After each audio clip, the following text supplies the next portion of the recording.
لله رب العالمين والعاقبة للمتقين والصلاة والسلام على سيد الأنبياء والمرسلين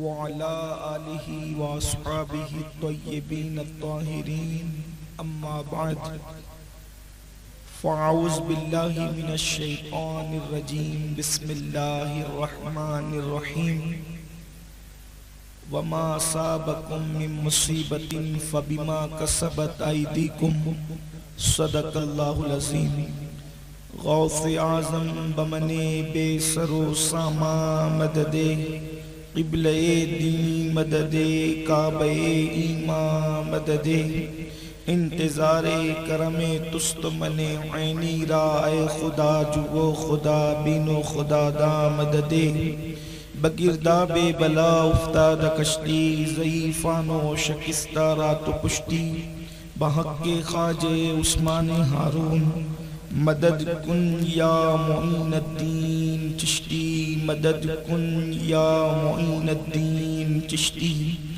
مدد کن یا معین الدین چشتی منبر پر رونق افروز بزرگ عالم دین حضرت علامہ حافظ اللہ بخش صاحب وہ جملہ ذوی الاحترام ذوی الاحتشام باصفا علماء کرام حاضرین محفل السلام علیکم ورحمۃ اللہ وبرکاتہ۔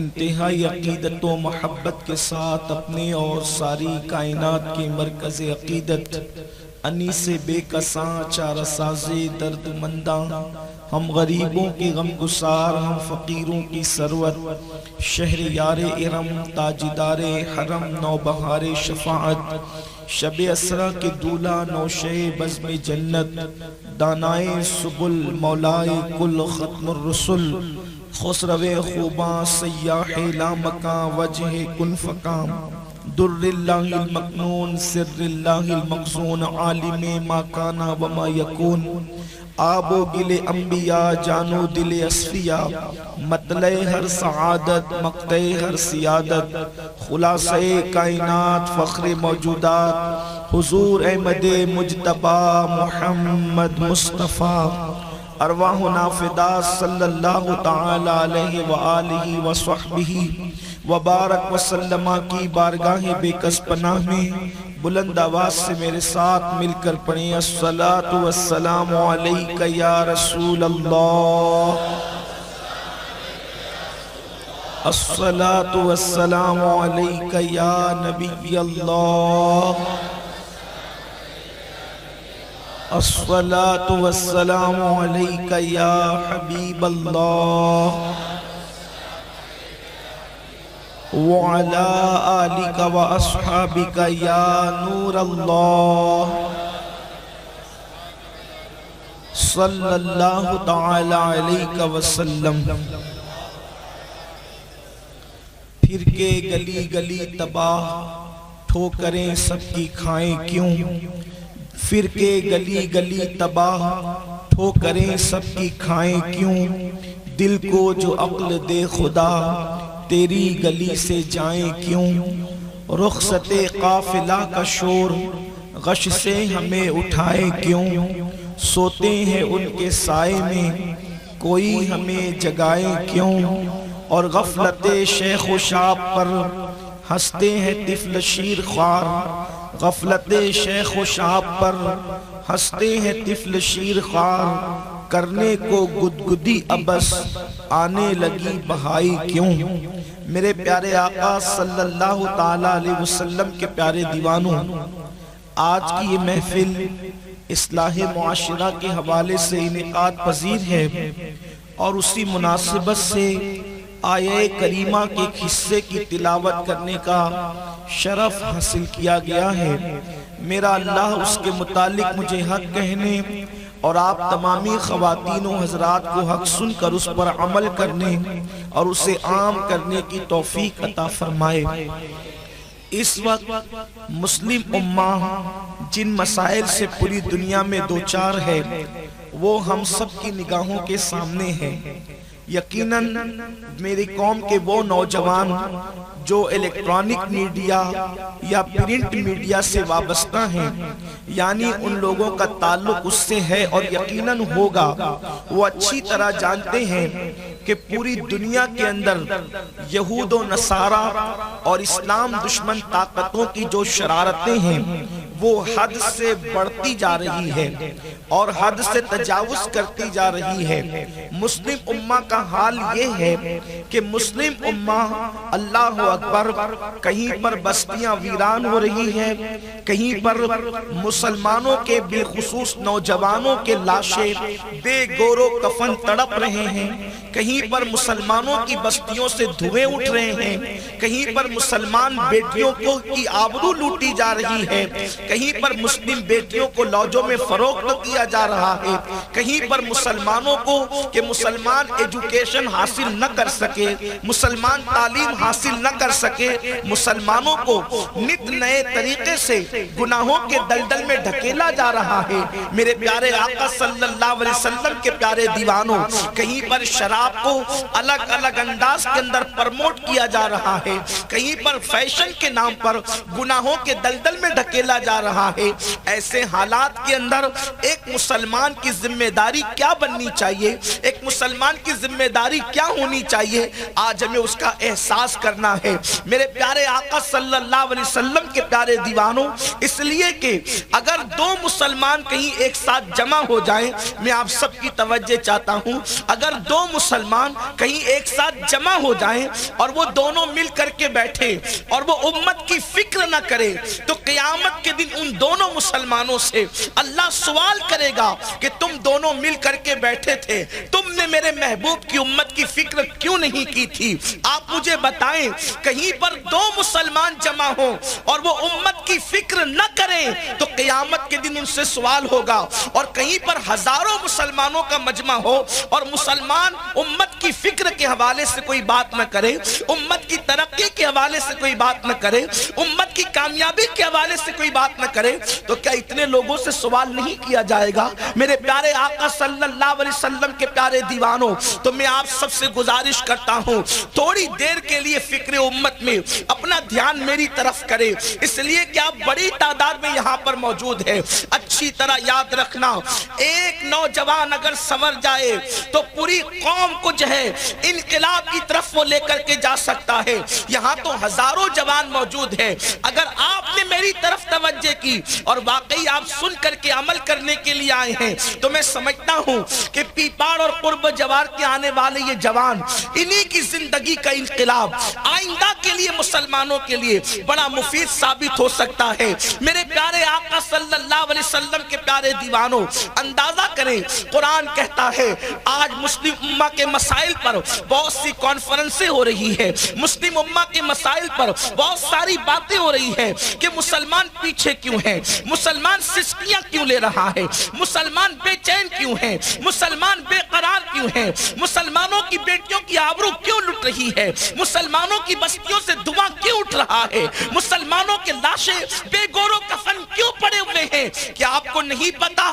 اللہ اکبر، اسلام دشمن طاقتوں کا حال یہ ہے کہ وہ متحد اور اکٹھا ہو کر کوئی ہیکل سلیمانی کی تعمیر کا منصوبہ بنا رہا ہے، کوئی گریٹر اسرائیل کا منصوبہ بنا رہا ہے، کوئی مسلم امہ کو ڈیمیج کرنے کے چکر میں ہے، اور مسلمانوں کا حال یہ ہے، بالخصوص نوجوانوں کا، کہ دنیا ہمیں مٹانے کے منصوبے بنا چکی ہے، یہ نہیں کہ بنا رہے ہیں، مسلم امہ کو مٹانے کے منصوبے بن چکے ہیں، اور وہ مسلمان جوان جو پوری قوم کا سرمایہ ہے، وہ ابھی تک شراب میں ڈوبا ہوا ہے، وہ ابھی تک جوے میں ڈوبا ہوا ہے، وہ ابھی تک زنا میں ڈوبا ہوا ہے، وہ ابھی تک ہنسی مذاق میں ڈوبا ہوا ہے، وہ ابھی تک قہقہوں میں ڈوبا ہوا ہے، وہ ابھی تک شعر شاعری میں ڈوبا ہوا ہے، وہ ابھی تک لطیفہ گوئی میں ڈوبا ہوا ہے۔ مجھے بتاؤ، تباہ ہونے والی قوم کو کون بچا سکتا ہے؟ میرے پیارے آقا صلی اللہ علیہ وسلم کے پیارے دیوانوں، اندازہ کریں، جس قوم کو مٹانے کا مکمل پلان بن چکا ہو، وہ قوم اب بھی گناہوں میں ڈوبی رہے گی، اور یاد رکھنا، جہاں گناہ ہے وہاں فنا ہے، جہاں گناہ ہے وہاں فنا ہے۔ گناہ کرنے والی قوم اپنے آپ کے فنا اور تباہ کرنے کے اسباب خود پیدا کرتی ہے۔ جس قوم کو گناہ کرتے دیکھو سمجھ جاؤ بہت دن تک کے یہ قوم زمین پر نہیں رہے گی۔ جس قوم کو گناہ کرتے دیکھو سمجھ جاؤ بہت دن تک اس کا وجود باقی نہیں رہے گا۔ تھوڑی سی آپ کی توجہ چاہتا ہوں، آئیے ذرا ماضی کی طرف چلتے ہیں۔ انسان سے پہلے اس زمین پر جنات رہتے تھے۔ جیسے ہم عیش کر رہے ہیں، جیسے ہم آرام کر رہے ہیں، جیسے ہم چل پھر رہے ہیں، جیسے اپنی دنیا ہے، ویسے جنات کی دنیا تھی۔ لیکن جب انہوں نے قدرت کی نافرمانی کی اور گناہ کیا تو قدرت نے ان کو اٹھا کر کے پھینک دیا۔ زمین سے جنات کو ہٹا دیا گیا۔ کیوں؟ کیونکہ وہ خون ریزیاں کر رہے تھے، وہ اللہ کی نافرمانی کر رہے تھے۔ تو جہاں گناہ ہوگا وہاں تباہی ہوگی، اور اس مضمون کو قرآن بڑے واضح انداز میں بیان کرتا ہے۔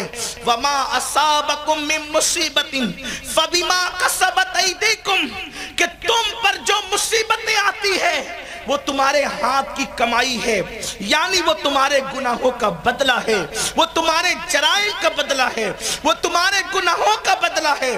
گناہ انسان اگر نہ کرے بلکہ ذمہ داری سے کہوں، حدیث پاک میں آتا ہے، اس آیہ کریمہ کی تفسیر میں لکھا ہوا ہے کہ مومن کو ٹھوکر بھی نہیں لگتی مگر اس کے گناہ کی وجہ سے۔ مومن کو ٹھوکر بھی نہیں لگتی مگر اس کے گناہ کی وجہ سے۔ یعنی اگر مسلمان گناہ کرنا چھوڑ دے تو مسلمان اتنا سیف ہے، اتنا محفوظ ہے کہ کبھی اس کو ٹھوکر بھی نہیں لگے گی۔ مسلمان کو کبھی ٹھوکر بھی نہیں لگے گی اگر وہ گناہ کرنا چھوڑ دے۔ اسی لیے اللہ والوں کی شان یہ تھی کہ جب ان کو ٹھوکر لگتی تھی تو وہ آہ ای سی سا نہیں کرتے تھے۔ جب ان کو ٹھوکر لگتی تھی تو وہ ٹھوکر کا درد بعد میں محسوس کرتے تھے، پہلے اللہ کی بارگاہ میں توبہ کرتے تھے، اس لیے کہ جانتے تھے کہ مومن کو ٹھوکر بھی لگتی ہے تو اس کے گناہ کی وجہ سے لگتی ہے۔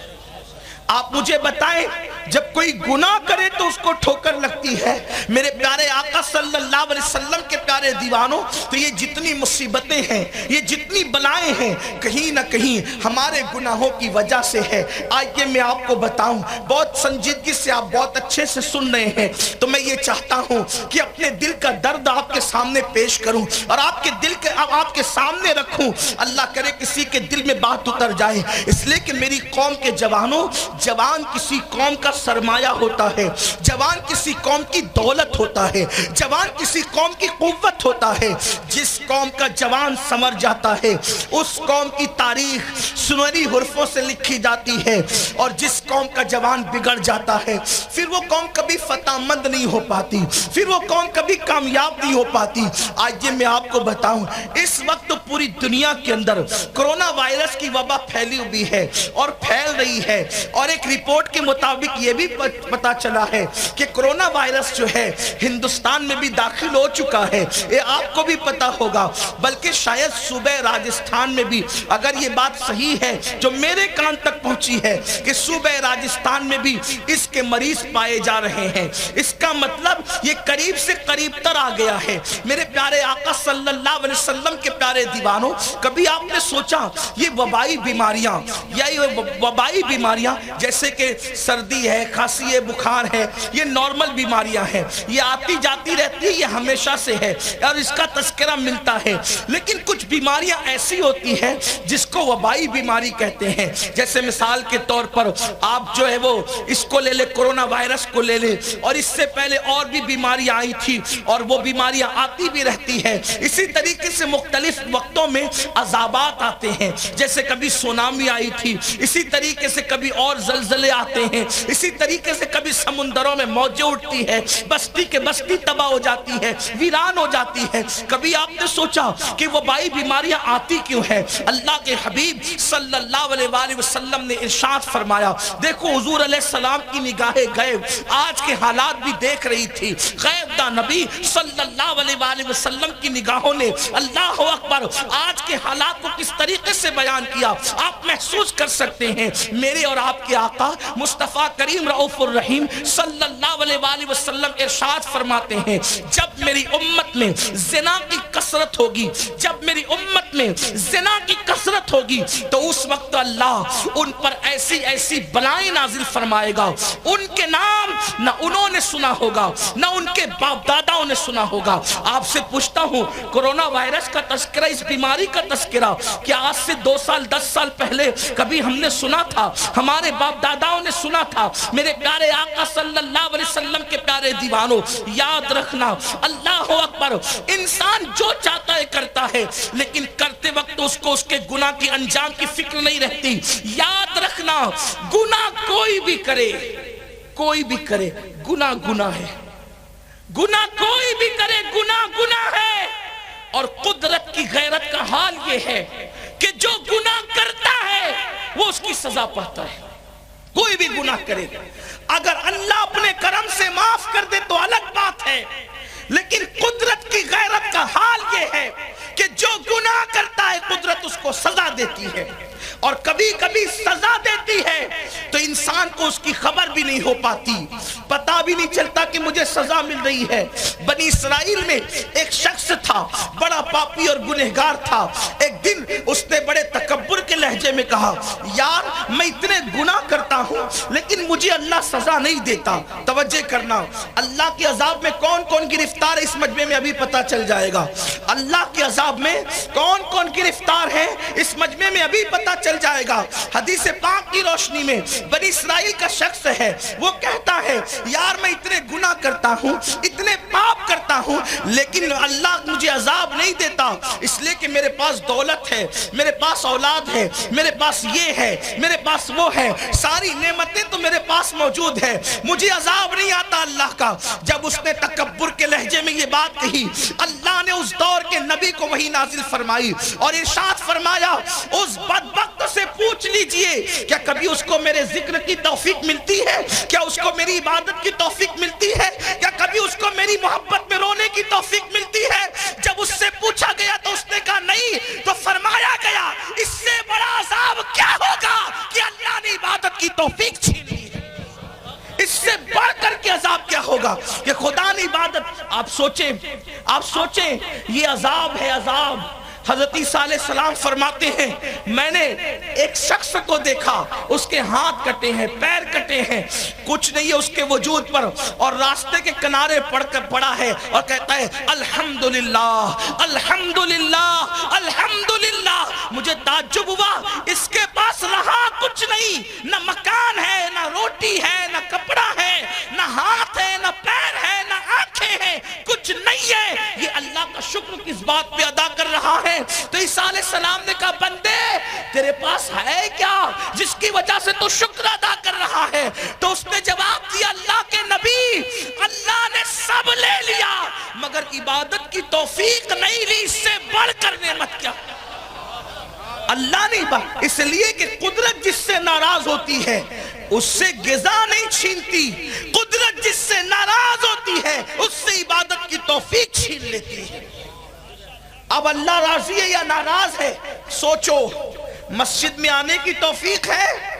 اگر ہے تو اللہ راضی ہے، اور اگر مسجد میں آنے کی توفیق نہیں ہے سوچو اللہ ناراض ہے۔ کس دھن میں ہو جس سے قدرت ناراض ہے سمجھ لو اس پر رحمت کے دروازے بند ہیں، اس پر رحمت کے دروازے بند ہیں۔ کس دھن میں ہو؟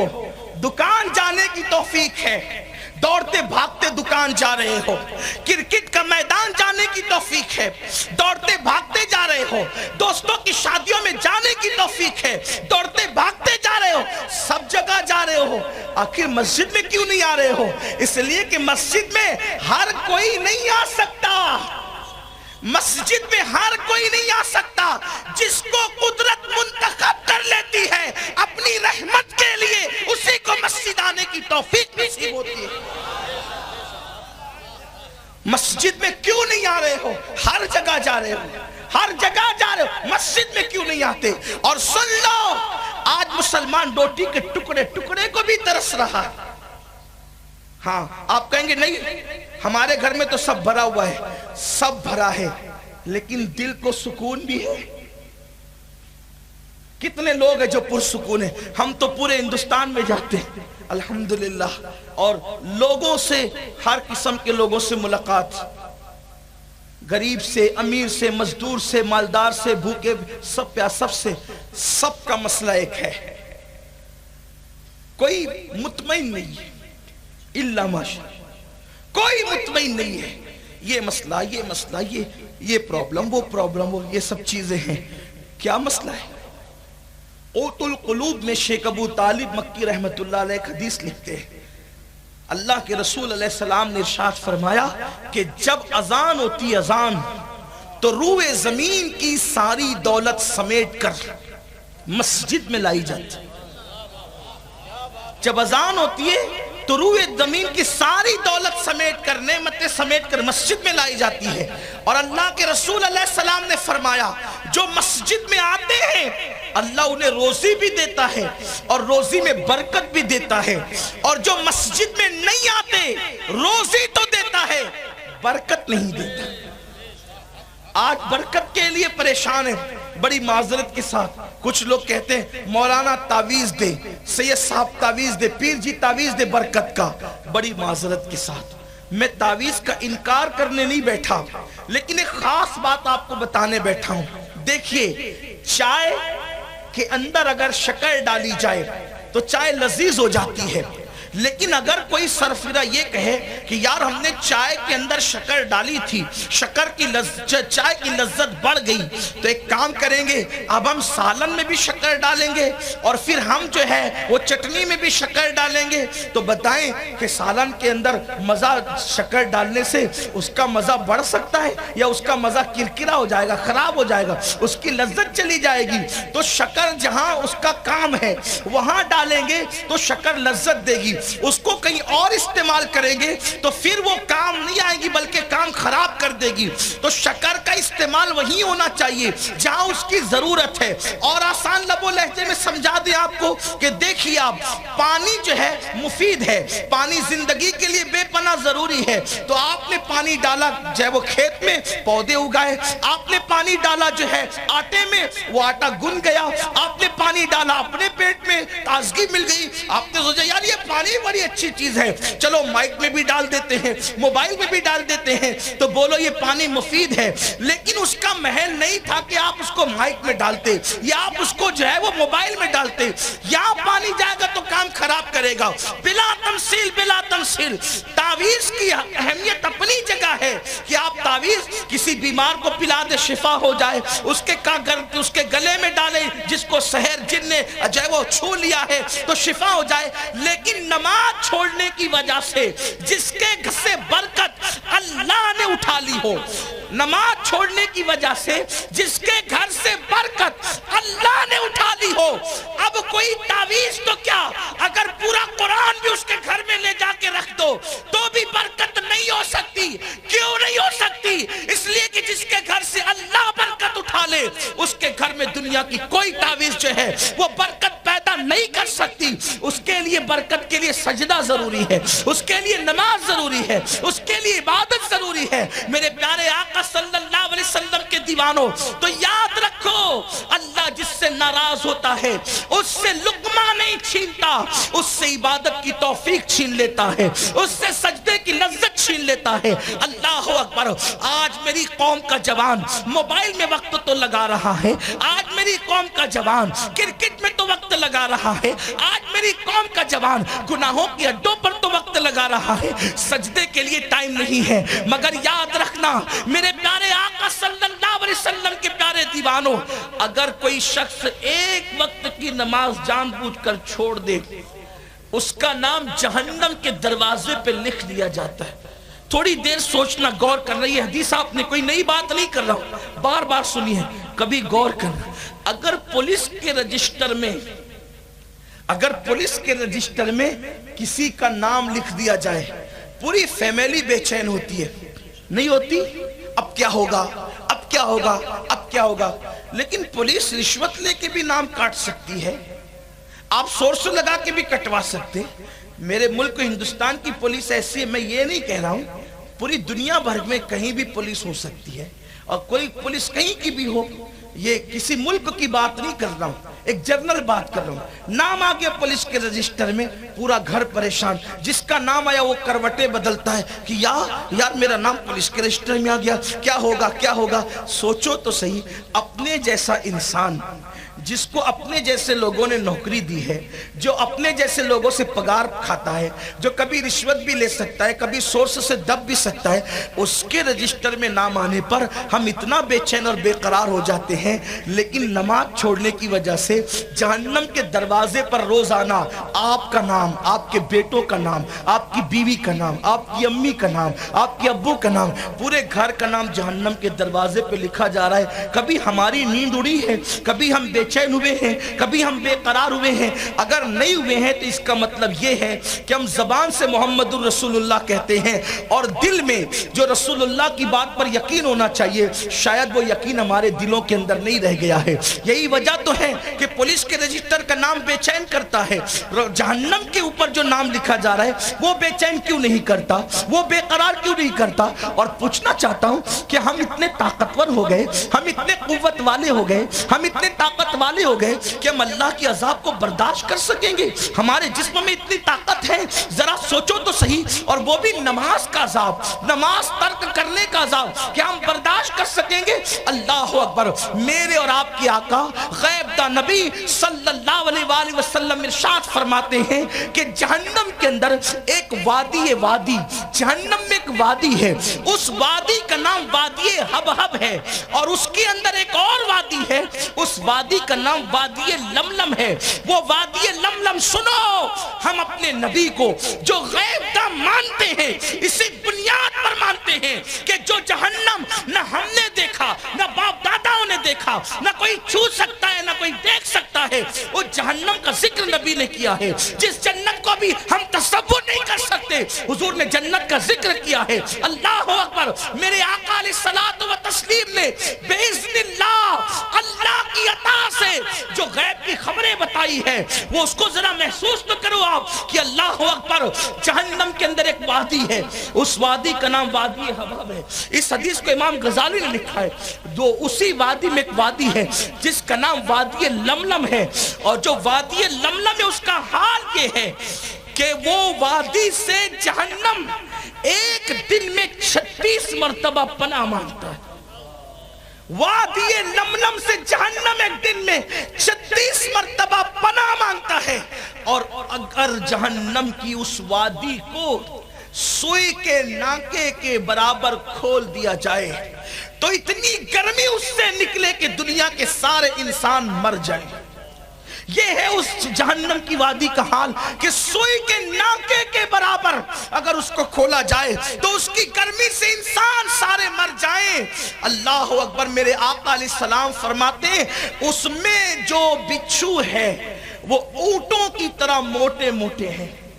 یہ کوئی کہانی نہیں ہے، یہ کوئی قصہ نہیں ہے، یہ کسی خطیب کی خطابت کی جولانیاں نہیں ہے، یہ کسی ادیب کی ادب کے شہپارے نہیں ہے، یہ کسی مقرر کی مبالغہ آرائیاں نہیں ہے، یہ کسی شاعر کی شاعری نہیں ہے، یہ اس نبی کا فرمان ہے جس نے اپنی زندگی میں کبھی اپنی مرضی سے گفتگو ہی نہیں کی۔ دوسروں سے نفرتیں کرنے والوں، کیا اپنے آپ سے بھی محبت نہیں کرتے؟ کیا اپنے آپ سے بھی پیار نہیں کرتے؟ اللہ اکبر۔ تمہارے گھروں کے اندر آکسیجن کی ٹنکیاں رکھی ہوئی ہے لٹکا کر کے، کیوں؟ ارے آگ لگے گی تو آگ بجھائیں گے، جو آگ لگی نہیں ہے اس کو بجھانے کے انتظام کر رکھے ہیں، جو آگ لگ چکی ہے اس کا احساس تو کرو، جو آگ لگ چکی ہے، کون سی آگ لگ چکی ہے؟ وہ جہنم کی آگ۔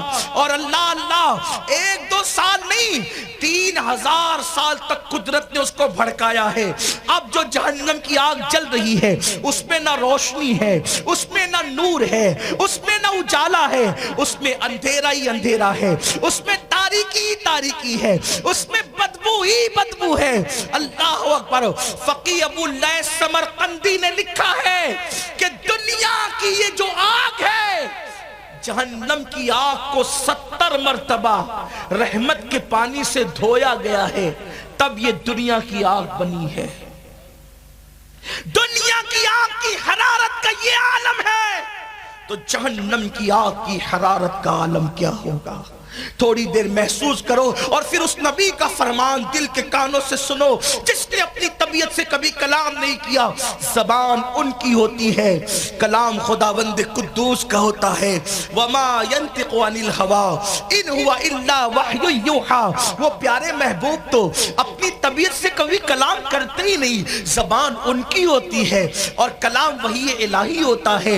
اللہ اللہ میرے اور آپ کے آقا مصطفیٰ کریم رؤوف الرحیم صلی اللہ علیہ وآلہ وسلم فرماتے ہیں کہ جہنم کے اندر جو وادی لملم ہے اس میں جو بچھو ہے وہ اونٹوں کی طرح موٹے موٹے ہیں اور ان کی لمبائی 70 سال کی مسافت ہے، یعنی کوئی گھوڑا دوڑانے والا 70 سال تک جتنی لمبائی میں گھوڑا دوڑاتا رہے گا اتنے لمبے لمبے بچھو اور اونٹوں کی طرح موٹے موٹے۔ جب غیب دا نبی مصطفیٰ جان رحمت صلی اللہ علیہ وآلہ وسلم سے صحابہ نے یہ سنا تو بے قرار ہو گئے، بے چین ہو گئے، اس لیے کہ آقا کی بات پر پورا یقین تھا۔ اللہ اللہ ان کو اپنی ماؤں کا بیٹا ہونے پہ جتنا یقین تھا، باپ نہیں ماؤں کا بیٹا ہونے پر جتنا یقین تھا اس سے زیادہ یقین ان کو مصطفیٰ جان رحمت کی باتوں پر تھا۔ ماؤں کا بیٹا اس لیے کہہ رہا ہوں کہ ماں کا بیٹا ہونے میں انسان کو کوئی شک نہیں ہوتا، اللہ اللہ کسی کو بھی شک نہیں ہوتا کیونکہ انسان ماں کا ہی بیٹا ہوتا ہے۔ اللہ اکبر۔ اللہ کے حبیب غیب دا نبی صلی اللہ علیہ وآلہ وسلم نے جب فرمایا وہ صحابہ کہنے لگے یا رسول اللہ میرے آقا ہمارے ماں باپ آپ پہ قربان، آقا یہ عذاب کن کو کے لیے ہے، یہ عذاب کن کو دیا جائے گا؟ تو اللہ کے حبیب مصطفیٰ جان رحمت صلی اللہ علیہ وآلہ وسلم نے ارشاد فرمایا جس نے ایک وقت کی نماز جان بوجھ کر ترک کی ہوگی، ایک وقت کی نماز اس وادی لملم میں اس کو 4 کروڑ سال،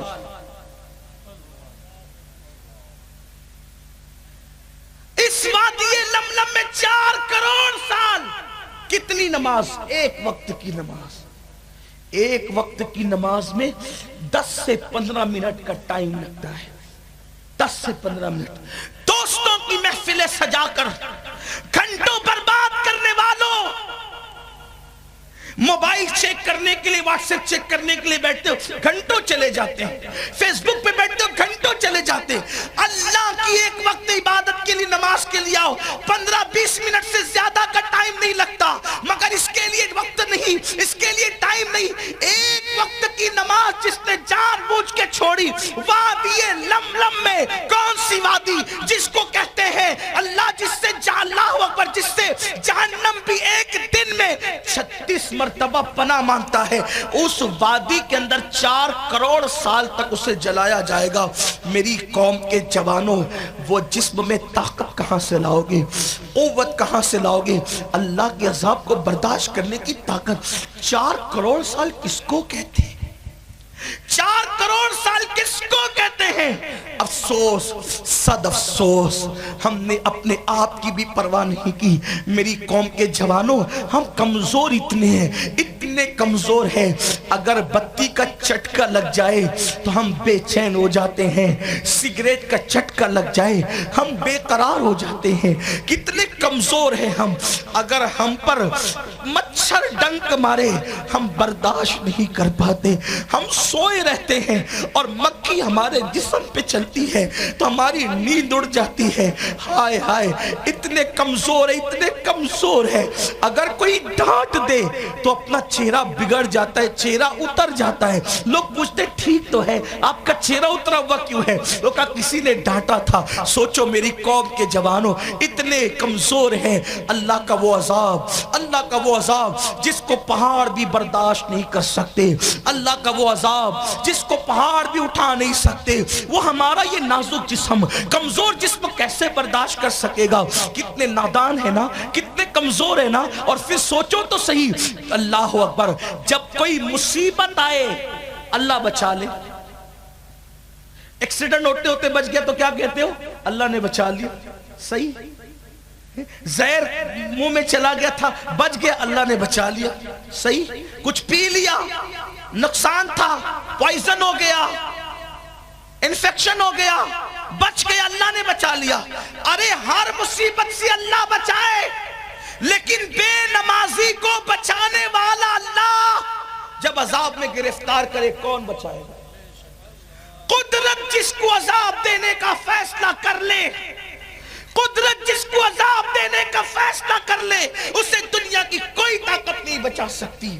بلکہ اللہ اکبر، آگے بڑھ کر اگر برداشت کر سکتے تو اتنا سن لینا، اگر قدرت فیصلہ کر لے عذاب دینے کا، اللہ کا کوئی نبی بھی دعا کرتا ہے تو اللہ اس نبی کو روک دیتا ہے، تو دعا نہیں کرنا. قرآن اٹھا کر دیکھیں، ایک قوم تھی جسے قوم لوط کہتے ہیں، قدرت نے اس پر عذاب نازل کرنے کا فیصلہ کر لیا. حضرت ابراہیم علیہ السلام بڑے نرم دل انسان تھے، اللہ کے خلیل، اللہ کے پیغمبر، مصطفیٰ جان رحمت کے بعد انبیاء میں سب سے بڑا درجہ کسی کا ہے تو ابراہیم خلیل اللہ کا ہے. یہ صرف نبی نہیں بلکہ نبیوں کے باپ ہے، ابو الانبیاء ہیں. بنی اسرائیل میں جتنے نبی ہوئے ہیں ان سب کے بھی باپ ہیں، اور بنو اسرائیل میں تو ہمارے آقا ہیں، ان کے بھی وہ والد ہیں، ان کے بھی باپ ہیں. اللہ اللہ، جب لوط علیہ السلام کی قوم پر قدرت نے عذاب نازل کرنے کا فیصلہ کر لیا، نرم دل تھے ابراہیم خلیل اللہ، ہاتھ اٹھا دیے، میرے بھتیجے لوط کی قوم پر پتھر برسنے والے ہیں. ہاتھ اٹھا کے کہتے مولا قوم لوط کو بچا لے، مولا اس سے عذاب ٹال دے. جواب آتا ابراہیم تو میرا خلیل ہے لیکن میں عذاب کرنے کا فیصلہ کر چکا ہوں، اس لیے تو نے دعا نہیں کرنا. اللہ نے روک دیا ابراہیم علیہ السلام کو. سوچو، غور کرو، جب قدرت عذاب کا فیصلہ کر لیتی ہے تو خلیل اللہ کو دعا کے لیے روک دیا جاتا ہے. آپ کیا سمجھتے ہو کہ نمازیں چھوڑ کر ہم اللہ کے عذاب سے بچ جائیں گے؟ نمازیں چھوڑ کر ہم پیروں کی فقیروں کی دعاؤں سے بچ جائیں گے؟ نمازیں چھوڑ کر ہم اماموں کی اور نیکوں کی دعا سے بچ جائیں گے؟ سن لو، سب کی دعاؤں کی اہمیت اپنی جگہ ہے. اپنے رسول جو جانے دعا ہے ان کا ارشاد ہے کہ جو نماز چھوڑ دیتا ہے نیکوں کی دعا سے اس کا حصہ ختم کر دیا جاتا ہے، نیکوں کی دعا میں اس کا کوئی حصہ نہیں ہوتا. اب پتا چلا اجتماع میں دعا ہو رہی ہے، اللہ پوری قوم کی حفاظت فرما. مسجد میں دعا ہو رہی ہے، اللہ پوری قوم کی حفاظت فرما. یہاں دعا ہو رہی ہے، اللہ ساری قوم کی حفاظت فرما. رسول اللہ کہہ چکے بے نمازیوں کو نیکوں کی دعا میں کوئی حصہ نصیب نہیں ہوتا، ورنہ اللہ کے عزت کی قسم اگر یہ قوم نمازی بن جائے تو اس قوم کو کسی کی دعا کی ضرورت نہیں ہے. اگر یہ قوم نمازی بن جائے اس قوم کو کسی کی دعا کی ضرورت نہیں ہے. وجہ یہ ہے کہ اپنے نبی اپنے لیے اتنی دعا کر چکے ہیں، اگر اسی کی برکت نصیب ہو جائے تو دنیا میں بھی بیڑا پار ہے اور آخرت میں بھی بیڑا پار ہے. لیکن آقا فرما گئے، حضور نے فرمایا، سرکار کے فرمان کا مفہوم ہے کہ بے نمازیوں کو اللہ والوں کی دعا سے کوئی حصہ نصیب نہیں ہوتا. اب پتا چلا بیماریاں ہیں، اب پتا چلا بلائیں ہیں. بلکہ ایک حدیث پڑھنا چاہتا ہوں گفتگو کو سمیٹتے ہوئے، اور دل کے کانوں سے آپ سنیں، اور شاید دو حدیث پڑھوں گا اور بات مکمل کروں گا، دھیان سے سننا. اور ویسے بھی بے نمازی سے قدرت کتنی ناراض ہے، کبھی سوچا؟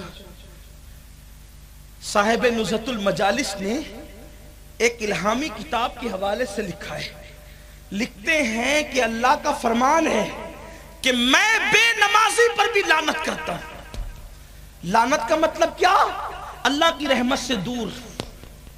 فرمایا میں بے نمازی پہ لعنت کرتا ہوں اور اس کے پڑوس میں جو رہتا ہے اس پہ بھی لعنت کرتا ہوں. اگر اس کے بے نمازی پن سے وہ راضی ہے تو اس کے پڑوسی پر بھی لعنت، یعنی صرف بے نمازی پر نہیں، بے نمازی کے پڑوس میں رہنے والے پہ بھی لعنت اگر وہ اس کے بے نمازی پن سے راضی ہے تو. فرمایا اگر میں اپنی رحمت نہ کرتا، اگر میں اپنی رحمت نہ کرتا، اپنا کرم نہ کرتا تو بے نمازیوں کی 7 پشتوں پہ لعنت کرتا. یہ بے نمازی. اب نماز چھوٹی کوئی احساس نہیں. کبھی کربلا میں امام حسین کو دیکھے نا، حسینی بننے والوں کس منہ سے اپنے آپ کو حسینی کہتے ہو؟ حسینی کہہ کے یزید بن رہے ہو؟ پیپاڑ والوں میری بات بری لگے تو معاف کرنا، امام حسین کربلا تک گئے تھے اس لیے کہ یزید نماز چھوڑ رہا تھا، نماز بچانے گئے تھے، اور اس نماز کو تم چھوڑ رہے ہو۔ قیامت کے دن یزید کے ساتھ اٹھنا نصیب ہوگا اگر نمازی نہیں بنے تو، اور یزید تو دور کی چیز ہے، اللہ کے رسول کا فرمان ہے جو نماز کو چھوڑے گا قیامت کے دن وہ فرعون کے ساتھ اٹھے گا، وہ حامان کے ساتھ اٹھے گا۔ سوچو فرعون کا انجام کیا ہوگا، اپنا انجام کیا ہوگا۔ سب کی فکر کرنے والوں اللہ کے لیے رحم کرو، اپنی نسلوں پہ رحم کرو، اپنے بچوں پہ رحم کرو، اپنی قبر پہ رحم کرو۔ لوگوں کو اپنے ہاتھوں سے دفن کر کے پلٹنے والوں کبھی یہ بھی سوچا کرو کہ جس کو میں اپنے ہاتھ سے لٹا رہا ہوں یہ میری دکان چلی جائے گی، میرا مکان چلا جائے گا، میرا گھر چلا جائے گا، سب ختم ہو جائے گا، مجھے بھی قبر میں لٹایا جائے گا۔ سب کو جانا ہے جسے قبر کہتے ہیں۔ اللہ کی عبادت سے غافل رہنے والوں احساس کرو، کوئی خبر ہے میں موت کی؟ کل کی بات کرتے ہو، پرسوں کی بات کرتے ہو، بے ہوشیاری کی باتیں کرتے ہو، ایک لمحے کی بھی خبر نہیں ہے۔ دولت پہ ناش کرنے والوں اپنی بنی ہوئی جنت نہیں دیکھ سکا جنت بنانے والا زمین پر، ہم کیا دیکھیں گے؟ کب تک گناہ کرو گے؟ کب تک جرائم کرو گے؟ کب تک پاپ کرو گے؟ میری قوم کا جوان کہتا ہے مولانا فجر میں نیند نہیں کھلتی، رات کو انٹرنیٹ کے لیے جاگ سکتے ہو، اللہ کے لیے نہیں جاگ سکتے؟ فیس بک کے لیے جاگ سکتے ہو، اللہ کے لیے نہیں جاگ سکتے؟ کہاں ہو؟ کہاں ہو؟ آپ کہتے لوگ ہمیں تباہ کریں، کیوں نہ تباہ کریں گے؟ تباہی کے اسباب ہم نے پیدا کیے ہیں۔ لوگ دشمن ہو گئے، کیوں نہیں دشمن ہو گئے؟ اللہ کے رسول کا فرمان ہے، میرے نبی نے فرمایا کہ چھوٹے چھوٹے کیڑے مکوڑے بے نمازیوں کو دیکھ کے کہتے اللہ ہمارے اندر اتنی طاقت دے کہ ان کو دبوچ لیں، ہم ان کا وجود برداشت نہیں کر سکتے۔ کون؟ کیڑے مکوڑے۔ کیڑے مکوڑے بھی بے نمازیوں کے دشمن ہیں، لیڈر کیوں دشمن نہ بنیں گے؟ اور یاد رکھنا قدرت جسے محبوب بنا دے پھر اس سے کوئی دشمنی نہیں کر سکتا۔ قدرت جسے محبوب بنا دے اس سے کوئی دشمنی نہیں کر سکتا۔ دشمنی قدرت پیدا کرتی ہے، دوستی قدرت پیدا کرتی ہے۔ خیر ہی و شر ہی من اللہ تعالی، ہمارا ایمان ہے، اہل سنت کا عقیدہ ہے، خیر اور شر اللہ کی طرف سے۔ کیڑے مکوڑے کہتے اللہ اس بے نمازی کو ہم وجود اس کا برداشت نہیں کرتے، ہمیں طاقت دے ہم اسے مار ڈالیں۔ کیڑے مار ڈالنا چاہتے ہیں آپ کو؟ اگر آپ مسجد کو آباد نہیں کرتے، نماز نہیں پڑھتے، پھر اتنا ہی نہیں، کھانے کے لیے بیٹھتا تو برتن لعنت کرتا ہے، یہ کہاں سے چلایا؟ ہوائیں چلتی تو ہوائیں نفرت کرتی ہے۔ آپ اٹھا کر دیکھیں کتابیں، جس سے ہوائیں بھی نفرت کرے، جس سے تمہارے لقمے نفرت کرے، جس سے کیڑے نفرت کرے، یہ نفرتوں کی وجہ ہے کہ ہم نے سجدہ چھوڑ دیا۔ اور اللہ کی عزت کی قسم اگر سجدہ کرنے لگے مسلمان، قدرت جسے محبوب بنا دے اسے مسلمان کیا اور کیا غیر مسلم سب محبت کرنے پہ مجبور ہو جاتے ہیں۔ اس کی جیتی جاگتی مثال اجمیر مقدس میں غریب نواز کی ذات ہے۔ سرکار غریب نواز 90 لاکھ کو کلمہ پڑھایا ہے، آج سارے لوگ ان کی بارگاہ میں سرخمیدہ نظر آتے ہیں۔ کیوں؟ قدرت نے محبت ڈال رکھی ہے، اور قدرت جس کی قرآن کہتا ہے ان الذین آمنوا وعملوا الصالحات سیجعل لهم الرحمن ودا، کہ جو ایمان لانے کے بعد نیک عمل کرتے ہیں اللہ ان کی محبت لوگوں کے دلوں میں انڈیل دیتا ہے۔ ڈال دیتا ہے نہیں، انڈیل دیتا ہے۔ ڈالنے میں اور انڈیلنے میں فرق یہ ہے کہ جو چیز ڈالی جاتی ہے وہ ناپ کے ڈالی جاتی ہے، اور جو چیز انڈیلی جاتی ہے وہ بے حساب ڈالی جاتی ہے۔ تو یہ اللہ والوں کی محبت اللہ نے لوگوں کے دلوں میں انڈیل دیا ہے۔ 808 سال ہو گئے مثال کو، لیکن آج بھی محبتوں کا یہ عالم ہے کہ ان کے نام میں ہزاروں اکٹھا ہو جایا کرتے ہیں۔ لوگ ہم سے نفرت کر رہے ہیں، کیوں نفرت کر رہے ہیں؟ اس لیے کیڑے بھی نفرت کرتے ہیں، ہمیں نہیں پتا، حدیث اٹھا کے پڑھیں، حدیث اٹھا کے پڑھیں۔ تو میں جو دو باتیں بیان کرنے چلا تھا وہ یہ کہ یہ حدیث پاک بہت اچھے لوگ ہیں پیپاڑ والے، میں تو سوچ رہا تھا کہ پتہ نہیں یہ بڑے بڑے مقرروں کو سنتے ہیں، مجھ فقیر کو سنیں گے کہ نہیں، لیکن بہت اچھے سے سنتے ہیں آپ لوگ، اور کوئی اٹھتا بھی نہیں ہے، لیکن آپ کے اٹھنے کا ناجائز فائدہ نہیں اٹھاؤں گا، دو باتیں کر کے بات مکمل کروں گا، ایک آپ کے لیے ایک میرے لیے، بات ختم۔ دھیان دیں، اور امید آج انقلاب آئے گا، آج تبدیلی آئے گی۔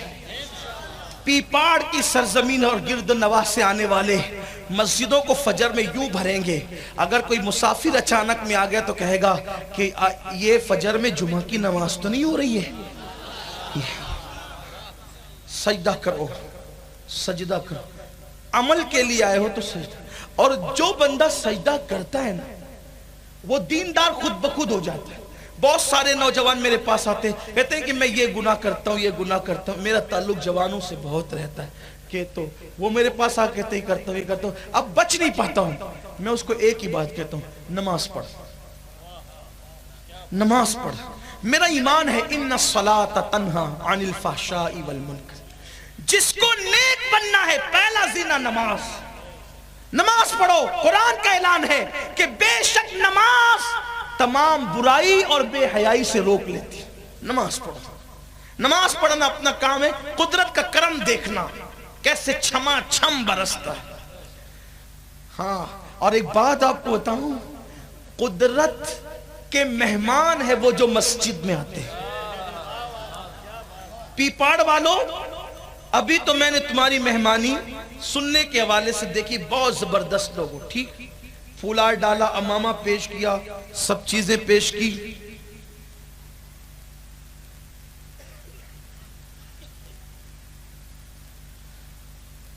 آپ نے سب پیش کی، اچھا کیا ہے نا، بہت اچھی میزبانی ہے، لیکن ابھی تک، یعنی آپ اس کو دل پہ مت لینا، صرف سمجھانے کے لیے کہہ رہا ہوں، سمجھانے کے لیے کہہ رہا ہوں، ابھی تک میں جو آیا 10-15 منٹ آپ کے درمیان رہا دسترخوان پر، تو میں نے دیکھا اتنا دسترخوان سجایا کہ 10-15 منٹ میں میں حیران تھا۔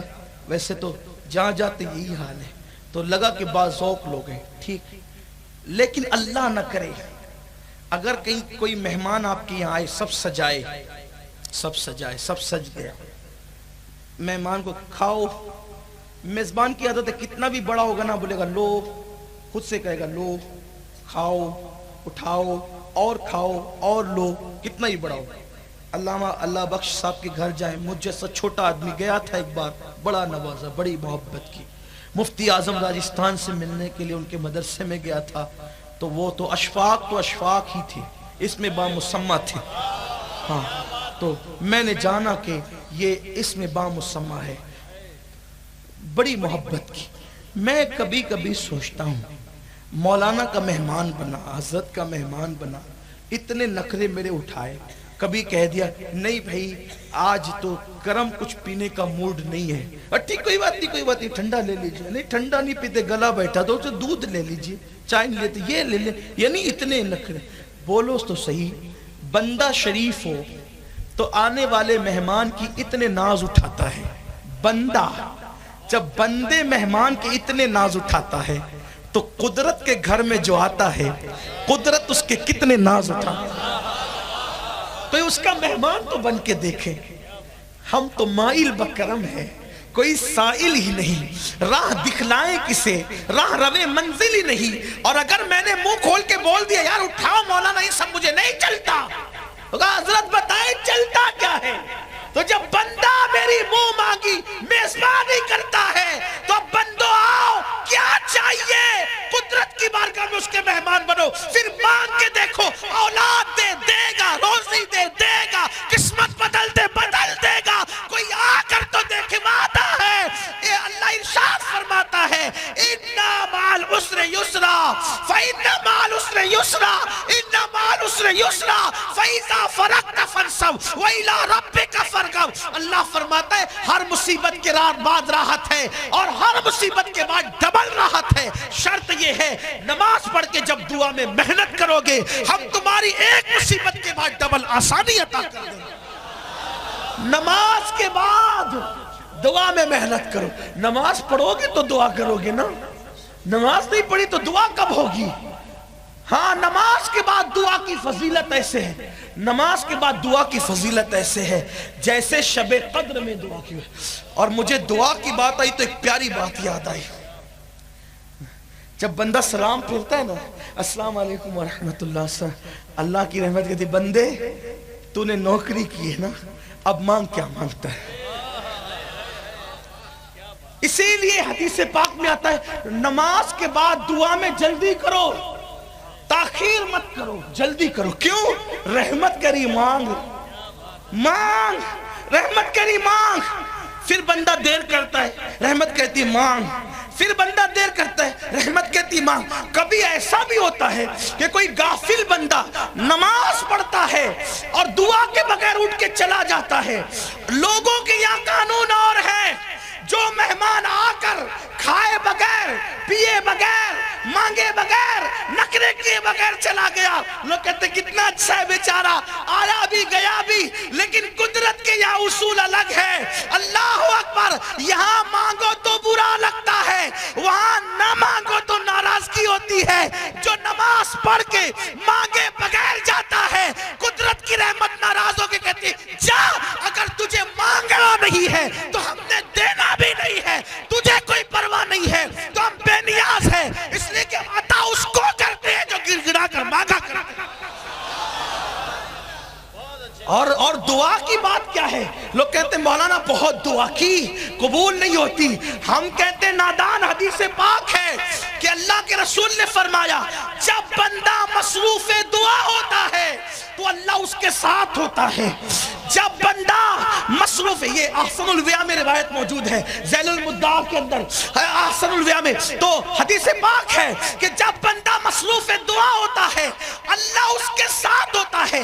اس حدیث کی شرح کرتے ہوئے اہل سنت کے امام کہتے ہیں، اللہ امام اہل سنت اللہ اکبر لکھتے ہیں، فرماتے بندے اس سے بڑھ کر خوشی کیا ہوگی کہ تو دعا مانگ رہا ہے، اللہ تیرے ساتھ ہو گیا ہے، مانگنے گیا تھا مخلوق مل گیا خالق۔ روزی مخلوق ہے، عمر مخلوق ہے، رزق مخلوق ہے، بچے مخلوق ہے، خوشی مخلوق ہے، یہ سب تو مخلوق ہے، لیکن مانگ کیا رہا تھا تو؟ اور ملا کون؟ جتنی دیر تم دعا کرتے ہو اللہ تمہارے ساتھ ہوتا ہے۔ اور پھر اللہ فرماتا ہے میرا بندہ جس گمان سے دعا کرتا ہے میں اس کے گمان کے ساتھ ہوتا ہوں، اس کا جیسا گمان ہوتا ہے ویسا میں فیصلہ کرتا ہوں۔ گمان اگر کوئی اللہ قبول کرے گا تو کرے گا۔ یاد رکھنا دعا کے لیے نیک ہونا شرط نہیں ہے، دعا کے لیے یقین ہونا شرط ہے۔ دعا کے لیے نیک ہونا شرط نہیں ہے، اگر نیک ہونا شرط ہوتا تو میں بھی نہیں کر سکتا تھا۔ جب اپنے آپ کو دیکھتے ہیں تو پھر ہم تو لقمہ بھی نہیں مانگ سکتے، اور جب اس کے کرم کو دیکھتے ہیں تو پھر کہتے ہیں تجھی سے تجھی کو مانگتے ہیں۔ مطلب تیری رحمت کا سوال کرتے ہیں کہ تو ہمارا ہو جا ہمیں اپنا بنا لے، تو ہمارا۔ اور پھر شان بھی یہ ہے جو مانگتا ہے وہ اس کا ہو بھی جاتا ہے۔ اس سے بڑی بات کیا ہوگی؟ لوگ کریم ہیں وہ کریموں کا کریم ہے، لوگ سخی ہیں وہ اجود الاجودین ہے، وہ جواد و کریم ہے۔ تو اس اللہ کی رحمت کی طرف آؤ، مایوس مت ہو۔ بات کہنے چلا تھا خدا کے مہمان بنو، اس کے گھر میں آؤ، جو مانگو گے ملے گا، جو مانگو گے ملے گا۔ کوئی آئے تو صحیح، حالات بدلیں گے۔ حدیث جو پڑھنے چلا تھا وہ یہ ہے کہ بخاری شریف کی حدیث ہے، اس کا مفہوم پڑھ رہا ہوں، مسلم شریف میں بھی ہے اور مشکات شریف میں بھی ہے۔ حدیث پاک کا مفہوم پڑھنے لگا ہوں کہ ایک بار اللہ کے رسول صلی اللہ علیہ وآلہ وسلم نے ارشاد فرمایا کہ میرا دل یہ چاہتا ہے کہ میں کسی کو کہوں کہ وہ اذان دے۔ آقا فرماتے میرا دل یہ چاہتا ہے، دھیان سے سننا، اپنے مسائل کا حل، اپنے پرابلم کا حل، سرکار بات میرا دل یہ چاہتا ہے کسی کو کہوں کہ وہ اذان دے اور پھر کسی کو کہوں وہ نماز پڑھائے، کسی کو کہوں اذان دے اور کسی کو، حالانکہ وہ خود مسجد نبوی میں نماز حضور خود پڑھاتے، حضور کی موجودگی میں کون پڑھائے، ہے نا، کون پڑھائے، لیکن جس کو کھڑا کر دیں پھر اس سے بڑا کون ہو سکے؟ ان کی موجودگی میں کسی نے پڑھایا نہیں، اور جس کو بڑھایا اتنا بڑھایا کہ پھر وہ صحابہ کا امام ہو گیا، پھر اس ابو بکر کے رتبے تک کوئی پہنچ نہ سکے، اور پھر علی کی اولاد بھی یہ کہنے لگی کہ مرتبہ حضرت صدیق کا یہ ہے سید، ہر فضیلت کے وہ جامع ہے نبوت کے، یہ شان صدیق۔ تو حضور نے فرمایا کہ میں کہہ دوں کہ کوئی نماز پڑھا دے، میں اذان پڑھے کوئی نماز پڑھا دے۔ فرمایا میں بستی میں جاؤں، نکل جاؤں بستی میں جاؤں، اور آقا فرماتے ان گھروں کو آگ لگا دو، ان گھروں کو دھواں اٹھتے ہوئے دیکھ رہے ہو نا، حضور فرماتے میرا دل چاہتا ہے ان کو آگ لگا دو، ان گھروں کو۔ مطلب یہ ہے کہ اگر آج دشمن آگ لگا رہا ہے، یہ نہ لگاتا تو ہم نے کوئی کسر نہیں کی تھی اپنے گھر میں آگ لگانے کی۔ حضور کہہ رہے ہیں ان کے گھروں کو آگ لگا دوں، کس کے؟ رحمت للعالمین کا لہجہ دیکھیں، رحمت للعالمین کا، جو دشمنوں کو پتھر کھا کے دعا دیتے ہیں، جو دشمنوں کے لیے چادر بچھا دیتے ہیں، جو ہرنی کی مصیبت نہیں دیکھ سکتے، جو پتھروں پر بھی رحم کرتے ہیں، جو درختوں پہ بھی رحم کرتے ہیں، جو چڑیوں پر بھی رحم کرتے ہیں، وہ کہتے ہیں ان گھروں کو آگ لگا دوں جس گھر کے لوگ مسجد میں نماز پڑھنے کے لیے نہ آئیں، ان گھروں کو آگ لگا دوں جس گھر کے لوگ مسجد میں نماز پڑھنے نہ آئے ہوں۔ یہ حدیث سن کر کے میرا جوان کہتا ہے اوہو کیا بات ہے کہ حضور علیہ السلام نے بے نمازی سے کتنی نفرت کا اظہار فرمایا، لیکن رحمت للعالمین نے بھائی آگ نہیں لگائی۔ آپ نے دوسرا رخ کبھی دیکھا ہی نہیں، دوسرا رخ کبھی دیکھا ہی نہیں، بے شک آگ نہیں لگائی، لیکن کہا کیا؟ میرا دل یہ چاہتا ہے ان کے گھروں کو آگ لگا دوں جس گھر کے لوگ مسجد میں نماز پڑھنے کے لیے نہیں آئے، ان کے گھروں کو آگ لگا دوں۔ اب ام المومنین کی دوسری حدیث سنیں، آپ کو یہ حدیث سمجھ میں آئے گی۔ ام المومنین فرماتی ہیں، حضرت سیدتنا عائشہ صدیقہ رضی اللہ تعالیٰ عنہ و سلام اللہ علیہا، سیدتنا عائشہ صدیقہ رضی اللہ تعالیٰ عنہ ارشاد فرماتی ہیں کہ میں دیکھتی ہوں کہ اللہ اپنے محبوب کی چاہت کو پورا کرنے میں بہت جلدی کرتا ہے، اللہ اپنے محبوب کی چاہت کو پورا کرنے میں بہت جلدی کرتا ہے۔ مطلب کیا؟ محبوب کو کہنا نہیں پڑتا، محبوب چاہتے ہیں اور اللہ ان کی چاہت کو پورا کر دیتا ہے۔ مثال کے طور پہ نبی نے چاہا کہ بیت المقدس کی بجائے میرے بابا کا بنایا ہوا کعبہ مومنوں کا قبلہ بن جائے، حضور نے کہا نہیں، کسی حدیث میں نہیں کہ کہا، صرف چاہا، اور اس چاہت میں نظریں اٹھ گئی تو قدرت نے نماز بھی مکمل نہیں ہونے دیا۔ کتنی جلدی کی نماز بھی مکمل نہیں ہونے دیا۔ 2 رکعت ہوئی، 2 رکعت میں کہا محبوب رخ پھیر لے، اور کیا کہا؟ رخ کدھر پھیر لے؟ پہلے یہ کہا قد نرا تقلب وجهك في السماء فلنولينك قبلة ترضاها قبلة ترضاها۔ آیت کا مفہوم یہ ہے حبیب ہم بار بار توجہ کریں اپنے نبی کی شان، ہم بار بار تیرا آسمان کی طرف چہرہ اٹھانا دیکھ رہے ہیں۔ آیت سے توجہ ابھی ہٹا لیں، ملانے کے لیے، صرف سمجھانے کے لیے، ٹھیک؟ توجہ کریں اپنے نبی کی شان۔ دیکھو آپ مجھے دیکھ رہے ہیں، میں کبھی ادھر دیکھتا ہوں، کبھی ادھر دیکھتا ہوں، آپ کی طرف دیکھتا ہوں۔ آپ کہیں گے یہ بار بار ہم آپ کو دیکھ رہے ہیں، بار بار آپ کو دیکھ رہے ہیں، آپ ادھر کرتے ہیں، کبھی ادھر کرتے ہیں، کبھی ہماری طرف کرتے ہیں۔ مطلب یہ کہ آپ ہر وقت تو مجھے کو دیکھ رہے ہیں، میں ہی ہوں کہ کبھی آپ کو دیکھتا ہوں، کبھی آپ کو نہیں دیکھتا ہوں، لیکن آپ کی توجہ تو میری طرف ہے، آپ تو نظریں گاڑ کے مجھے کو دیکھ رہے ہیں۔ میری توجہ ہٹتی رہتی اور ہوتی رہتی. بلا تمثیل قرآن کہتا ہے بار بار. اب ذرا دیکھ لیں حضور کی ادا کو بطور سنت. اللہ اللہ نماز میں ہے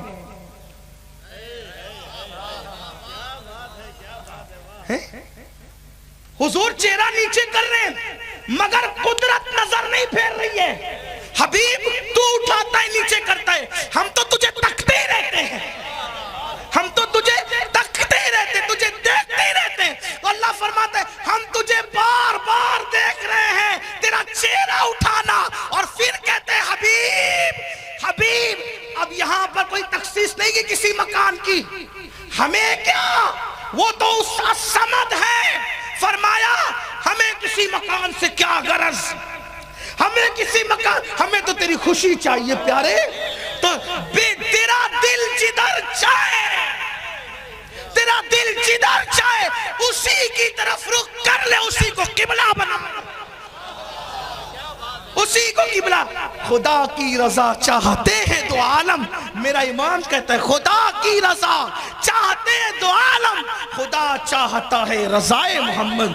کبھی کبھی دنیا پڑے ہوئے لڑکوں کے دلوں میں خیال آتا ہے نبی کے چاہنے سے کیا ہوتا ہے. میرے عزیز نبی کے چاہنے سے قبلہ بدل جاتا ہے, نبی کے چاہنے سے قبلہ. اور قدرت قبلتن ترداہا, یہاں عربی جاننے والے لوگ بھی موجود ہیں. قبلتن ترداہا, جدھر تیری رضا ہے وہی ہمارا قبلہ, جدھر تیری رضا ہے. وہ خدا ہو کے محبوب کو یوں راضی رکھتا ہے, ہم امتی ہو کے ان کو راضی نہیں کر سکتے. اور پھر سنو تو صحیح, وہ خدا ہو کر ان کی خوشی کے لیے قبلہ بدل دے, وہ خدا ہو کر ان کی خوشی کے لیے قبلہ بدل دے. ہم امتی ہو کر ان کی خوشی کے لیے زندگی نہیں بدل سکتے, ان سے تو شفاعت لینا ہے. زندگی نے بدل دو, زندگی کو بدل دو. کیسے بدلو گے؟ چھوڑ دو گناہ, چھوڑ دو داڑیاں مڈانا, چھوڑ دو گانے سننا, چھوڑ دو غزلیں سننا, چھوڑ دو لڑکیوں کو تکنا, چھوڑ دو آوارہ گردی کرنا. اس لیے کہ نیکی نیکی ہے. میرے نبی نے فرمایا البر لا یبلا والذنب لا ینسا والدیان لا یموت, اعمل ما شئت کما تدین تدان. میرے نبی نے فرمایا نیکی کبھی پرانی نہیں ہو سکتی, گناہ کبھی بھلایا نہیں جا سکتا, اور صلہ دینے والے خدا کو کبھی موت نہیں آئے گی. ہر ایک کے لیے وہی ہے, جیسا کرو گے ویسا بھرو گے. نیکی کرو گے تو نیکی تمہیں بھی نصیب ہوگی, اس کی برکت نسلوں کو نصیب ہوگی, ہماری اولادوں کو نیکی کا صلہ. لوگ کہتے ہیں نا یار اس کی تو بڑا لک چلتا ہے, شاید ماں باپ کی نیکی اس کے آڑے آتی ہے, اور ماں باپ کی نیکی آڑے آتی ہے, ماں باپ کی نیکی ترقی دلاتی ہے. کیونکہ قرآن کہہ رہا ہے جناب خضر اور جناب موسیٰ نے یتیم بچوں کی دیوار کو تحفظ دیا, تو جناب موسیٰ نے پوچھا آخر ایسا کیوں کیا, تو حضرت خضر نے کہا تھا اس کا باپ نیک تھا. اور وہ باپ کتنا نیک تھا, اوپر کی 10ویں پشتوں کے اوپر نیک تھا. اگر 10ویں نمبر کے اوپر کا باپ بھی نیک ہو تو اولاد کو نیک اس کی برکت نصیب ہوتی ہے. سگا باپ نیک ہو تو کتنی نصیب ہوگی. یہ آج جو سیدوں کے لوگ ہاتھ چومتے ہیں, تعظیم کرتے ہیں, احترام کرتے ہیں, آپ بڑی معذرت کے ساتھ میں کوئی سید صاحب کی بے ادبی کرنے نہیں آیا, اور لیکن اللہ کا شکر ہے میں خود بھی وہی ہوں, لیکن آپ مجھے اوپر الزام نہیں رکھیں کہ سیدوں کے ہاتھ چومتے ہیں, پیر چومتے ہیں, احترام کرتے ہیں. کیا کیا انہوں نے, کیا کیا ہے, کیا کیا ہے؟ سب کو چھوڑے, سب لوگ بڑے عزت دار ہیں, کوئی کچھ کیا ہو, میں نے کیا کیا ہے, کچھ نہیں کیا. کیوں احترام کرتے ہیں؟ وجہ یہ ہے محنت اصل کرتے ہیں, برکت نسل کو نصیب ہو. باپ دادا اتنا کر گئے کربلا کے اندر, اب لوگ انہیں نہیں دیکھتے, ہمیں نہیں دیکھتے, ادھر توجہ گئے, یار بہت کچھ کیا, ہاں بڑے نیک لوگ تھے. یہ ایک وجہ یہ بھی ہے, نسب کی بات تو برکت تو اپنی جگہ ہے, لیکن اور آسان سمجھ لیں, اصل محنت کرے برکت نسل کو ملتی. ایک آسان بات, ایک مسئلہ بھی سمجھ لیں, غلطی کروں تو علماء اصلاح کریں گے, مسئلہ بیان کرنے میں تھوڑا سا ڈر لگتا ہے, اس لیے احتیاط سے اصلاح کے لیے توجہ چاہتا ہوں. مسئلہ یہ ہے اور سنت بھی ہے کہ پہلے لوٹے میں پانی لے کر وضو کیا جاتا تھا. ابھی بھی دیہاتوں میں ہے اور اب ٹوٹی آ گئی. تو لوٹے میں جب پانی لے کے وضو کیا جاتا تھا تو اس سے وضو کرنے کے بعد جو وضو کا بچا ہوا پانی ہے، وضو کا بچا ہوا پانی، اس کے لیے سنت یہ ہے کہ اس کو کھڑے ہو کے پیا جائے. زمزم کھڑے ہو کے پیئے اور اس کے بعد وضو کا بچا پانی. یا اللہ یہ وضو کے بچے پانی کی کیا کرامت ہے، کھڑے ہو کر بھی. کہا یہ وضو کا بچا ہوا ہے. کہا یار وہ جو وضو کا پانی تھا جس نے احسان کیا ہم پر، وہ منہ دھویا وہ تو چلا گیا گٹر میں، ہاتھ دھویا وہ تو چلا گیا زمین میں. یہ نکمے نے صرف سمجھانے کے لیے کہہ رہا ہوں وضو کے پانی کی بے ادبی مت سمجھیے گا، سمجھنے کی بات ہے. اس نے کچھ کیا نہیں، کام تو اس نے کیا نا، اس نے تو کچھ نہیں کیا. یہ محترم کیسے ہوا؟ یہ تو بدنے میں پڑا ہے، یہ تو لوٹے میں پڑا ہے. کام تو اس نے کیا جس نے خود کو فنا کر کے ہمیں پاک کر دیا. یہ محترم کیسے ہو گیا؟ کہا تو فلسفہ نہیں سمجھا، باپ دادا کرتے اس کی برکت اولاد کو ملتی ہے. پاک تجھے کیا تھا اصل نے اور محترم ہو گیا نسل. یہ بات ہے. پتا چلا کہ یہ پاک کرنے کا، وضو کرانے کا کام جو پانی نے کیا وہ تو بہ گیا، اس کی برکت لوٹے والے کو بھی ملی. اب پتا چلا اگر اپنی اولاد کو آرام اور خوشیوں میں دیکھنا چاہتے ہو، پاپ مت کرو، نیکی کرو. تمہاری نیکی کی برکت اللہ تمہاری نسلوں کو عطا فرمائے. قبر میں ہمیں بھی ملے گی، دنیا میں ان کو بھی ملے گی. اس لیے اپنی اولاد کو خوش دیکھنا ہے. تو بات دور نکل گئی اور بہت دور نکل گئی. آئیے اب وہ دو نہیں بلکہ ایک ہی بات کر کے بات مکمل کر لیں، اس لیے کہ میں بہت دور چلا گیا اور ٹائم بھی اب مکمل ہوا. حالانکہ میرے علماء محبت سے فرمائش کر رہے ہیں کہ میں بیان بڑھا دوں، لیکن مجھے ڈر لگتا ہے کہ زیادہ کھانے سے جو ہے وہ بدعزمی نہ ہو جائے. اس لیے میں بات اس سے پہلے کہ آپ اٹھ کے جانے لگے، بہتری ہے کہ میں ہی اٹھ کر کے چلا جاؤں. تو بات بہت دور نکل گئی ہے. عرض کر رہا تھا کہ اور بات مکمل ہوتی ہے کہ اماں جان عائشہ صدیقہ نے فرمایا کہ میں دیکھتی ہوں کہ اللہ اپنے نبی کی چاہت کو پورا کرنے میں بہت جلدی کرتا ہے. محبوب نے نظریں اٹھائی اور اللہ نے قبلہ بدل دیا، یعنی جلدی کی. 4 رکعت بھی مکمل نہیں ہوئی، بلکہ صوفیہ تو کہتے ہیں ہم نے حالت تصور میں پوچھا مولا نماز تو پوری ہونے دیتا. اور قدرت کا نقیب تصورات میں ہمیں جواب دیتا ہے کہ ہماری نماز بعد میں ہوگی، پہلے محبوب کی مرضی پوری ہوگی. اللہ محبوب کی مرضی کا اتنا خیال فرماتا ہے. تو ام المومنین کہتی وہ اپنے محبوب کی مرضی کو، ان کی چاہت کو پورا کرنے بہت جلدی کرتا ہے. اب سمجھ گئے نبی نے چاہت کیا کی، آقا نے چاہت کیا کی؟ میرا دل چاہتا ہے کہ میں ان گھروں کو آگ لگا دوں، ان گھروں کو آگ لگا دوں جس گھر کے لوگ مسجد میں نماز پڑھنے کے لیے نہیں آئے.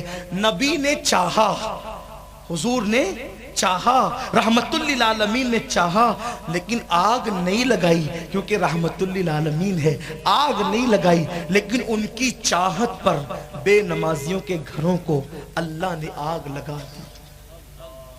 بے نمازی گھروں کو سب کے گھر جل رہے ہیں. اور کہیں کون سی آگ ہے؟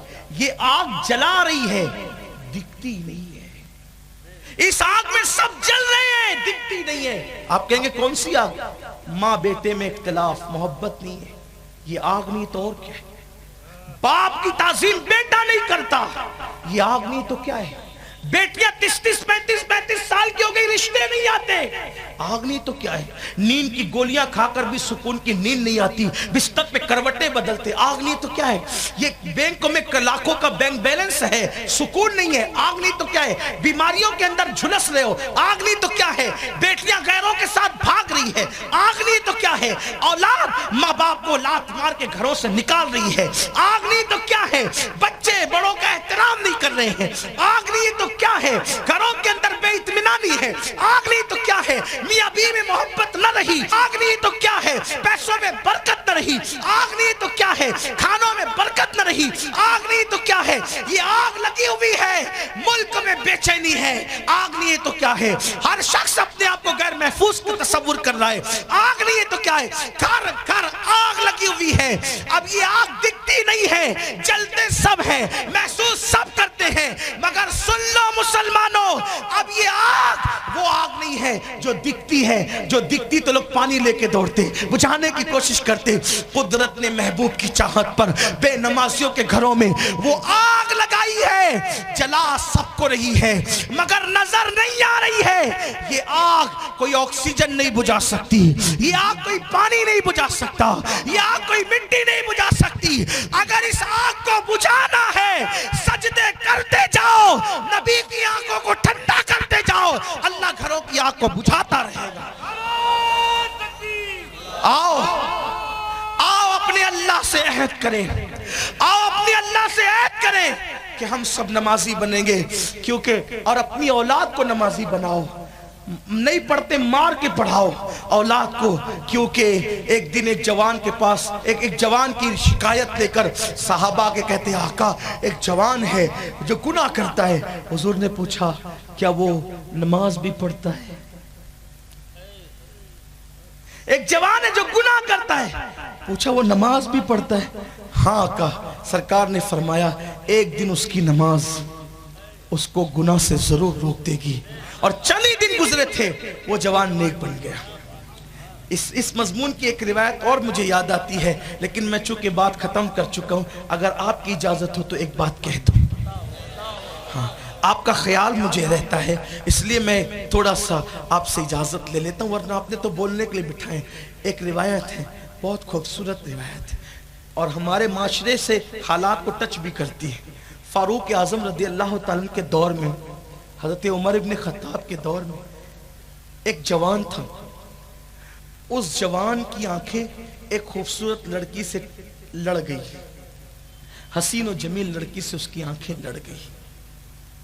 جوان تھا، حسن دیکھا ڈھیر ہو گیا، لیکن اس دور کے جوان میں اور آج کے دور کے جوان میں فرق ہے۔ اگر اس وقت کوئی کسی خوبصورت کو دیکھ لیتا تھا تو اس کی دیکھیے حسن کو کوئی بھی دیکھے گا ڈھیر ہوگا، یہ تو ہے۔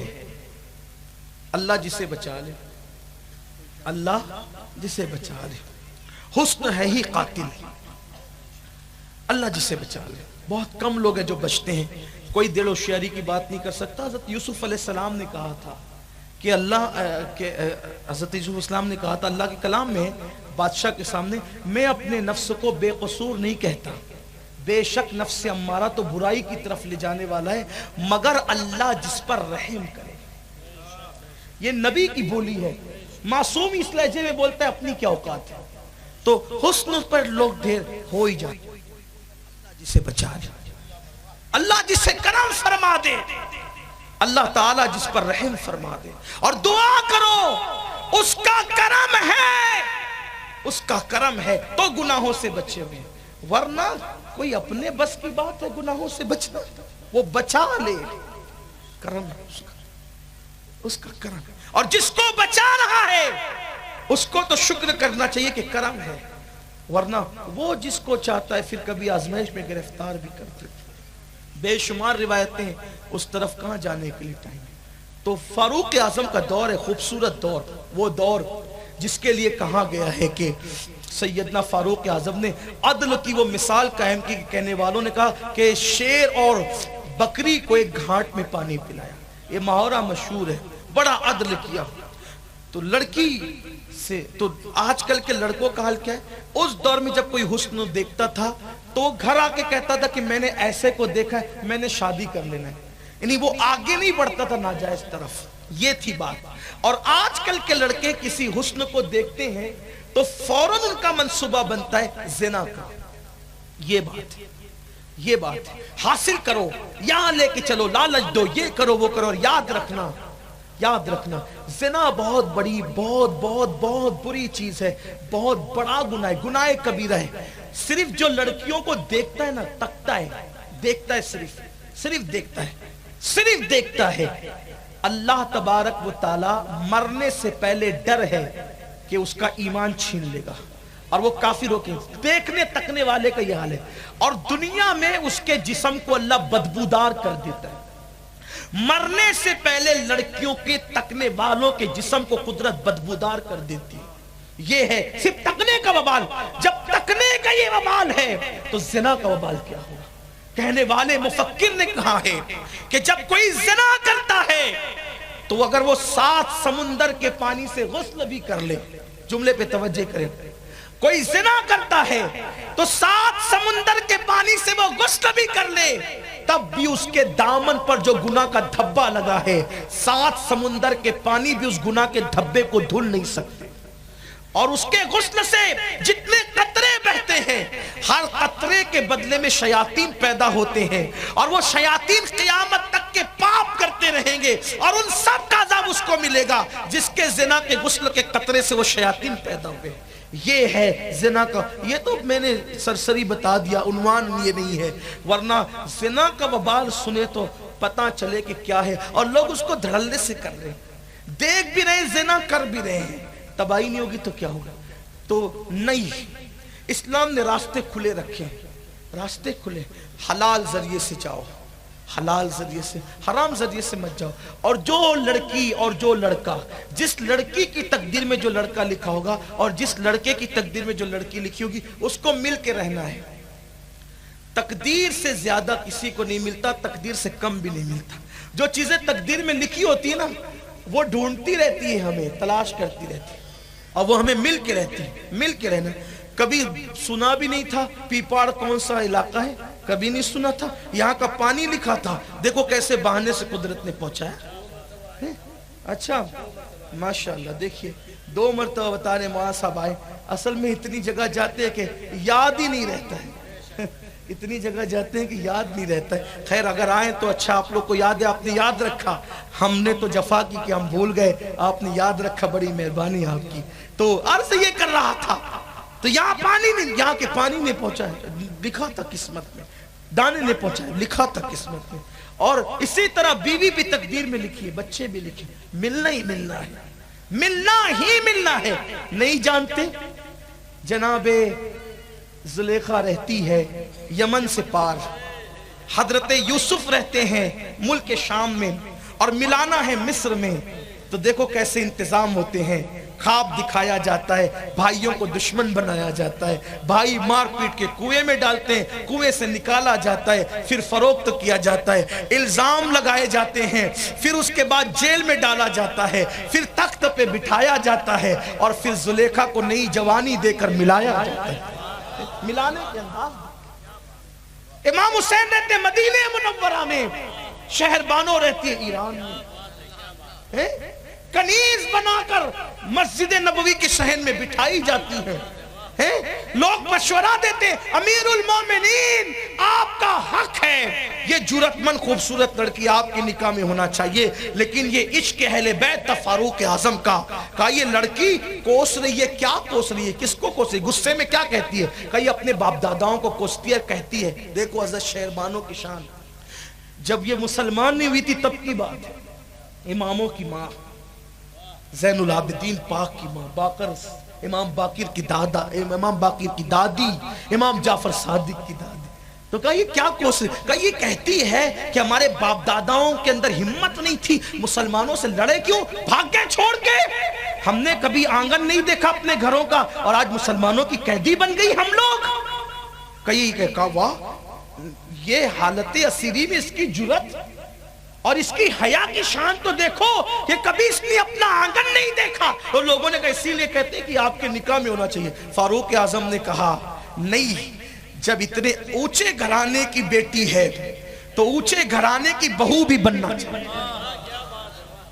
اونچے گھرانے کی، پھر کیونکہ دنیا کے اعتبار سے گھرانہ اونچا تھا، نوشیروان کا گھرانہ، تو آپ مذہب کے اعتبار سے بھی اور ہر اعتبار سے بھی جو گھرانہ اونچا ہے، فرمایا حسین کہاں ہے، مولا حسین تشریف لائے، فرمایا یہ لڑکی بڑی غیور ہے، غیرت مند ہے، اور میں یہ چاہتا ہوں کہ اس کو آزاد کر کے آپ اس سے نکاح کریں، اور پھر یہ بھی کہا تھا اس کی پیشانی میں میں ایسا بچہ دیکھ رہا ہوں جو صرف عابد نہیں ہوگا، عابدوں کا سردار ہوگا، جو زین العابدین ہوگا، اللہ ہوگا۔ ملایا قدرت نے کیسے ملایا، شہر بانوں کو مدینے تک پہنچایا، اور امام حسین کے اس طرح کی بے شمار داستان، مت بھٹکو ناجائز رستے میں، جو لکھا ہے ملنا ہے، تقدیر میں جو ہے وہ ملنا ہے، قدرت ملانے کے انداز جانتی ہے۔ وہ فاروق اعظم کا خوبصورت سا دور، وہ لڑکے کی نظریں لڑکی سے چاروں، اس نے اس لڑکی سے کہا مجھے آپ سے محبت ہو گئی،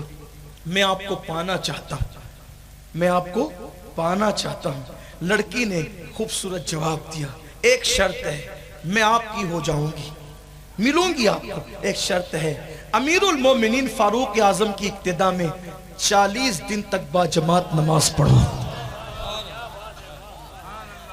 اگر بیٹیاں یہاں موجود ہے قوم کی، میں ان سے بھی کہتا ہوں کیا وہ بیٹیاں تھیں؟ محبت کے جال پھانسنے والے کو رستہ کیا دکھایا؟ آج کل تو حال یہ قوم کی بیٹیاں کہتی جن کے چہرے پہ داڑھی ہے ہم ان سے شادی نہیں کریں گے۔ تم داڑھی کے بالوں کی توہین نہیں کر رہی ہو، تم مصطفیٰ جان رحمت کی سنت کی توہین کر رہی ہو۔ اور قوم کی جو بیٹی سنت مصطفیٰ سے نفرت کرے نہ وہ دنیا میں عزت سے رہ سکتی ہے، نہ قبر میں وہ عذاب سے محفوظ رہ سکتی ہے۔ تم نے داڑھی منڈانے کو فروغ دیا، تم نے فیشن پرستی کو فروغ دیا۔